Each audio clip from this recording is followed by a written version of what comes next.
ഒരു potato ball ഉണ്ടാക്കിയാലോ? എളുപ്പമാണ് കേട്ടോ, പെട്ടെന്ന് തയ്യാറാക്കിയെടുക്കാൻ പറ്റും. ഇതിനായിട്ട് ഞാനൊരു 3 മീഡിയം സൈസിലുള്ള പൊട്ടറ്റോ എടുത്തിട്ടുണ്ട്. തോലോട് കൂടിയിട്ട് ഞാനത് കഴുകി കഴിഞ്ഞതിന് ശേഷം കുക്കറിലിട്ട് ഒരു 3 വിസിലടുപ്പിക്കുക.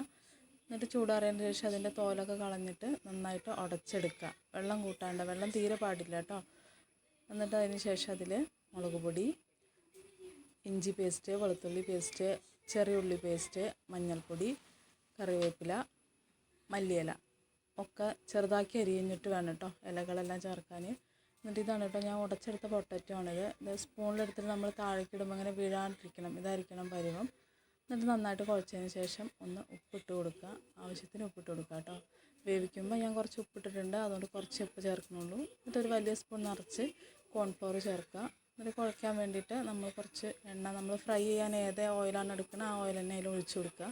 എന്നിട്ട് നന്നായിട്ട് വീണ്ടും കുഴച്ച് വെച്ചിട്ട് ഒരു 10 മിനിറ്റ് മാറ്റി വയ്ക്കുക. എന്നിട്ട് കയ്യിൽ ചെറുതായിട്ട് എണ്ണ തടവി കൊടുത്തതിന് ശേഷം ചെറിയ ബോൾസ് ആക്കിയിട്ട് ഉരുട്ടിയെടുക്കുക. അല്ലെങ്കിൽ കയ്യിൽ ഒട്ടി പിടിക്കും കേട്ടോ, ഈ കോൺഫ്ലവർ ഉള്ള കാരണം അത് കയ്യിൽ ഒട്ടി പിടിക്കും.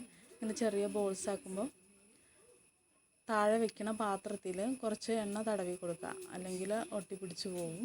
എന്നിട്ട് പിന്നെ ചൂടായ എണ്ണയിലിട്ടിട്ട് കറുമുറയെ വറുത്ത് കോരുക. ഇതിപ്പോൾ ഞാനൊരു സെറ്റ് എടുത്തിട്ട് വറുത്ത് മാറ്റി വെച്ചിട്ടുണ്ട് കേട്ടോ. ഇനി അടുത്ത സെറ്റ് ഇട്ടിട്ട് നന്നായിട്ട് വറുത്തെടുക്കുക. അപ്പോൾ ഇതുപോലുള്ള സിമ്പിൾ റെസിപ്പീസിന് വേണ്ടിയിട്ട് എൻ്റെ ചാനൽ നിങ്ങളൊന്ന് സബ്സ്ക്രൈബ് ചെയ്യുക. വീണ്ടും വരുന്നവരേക്കും stay happy, stay healthy and thanks for watching. By.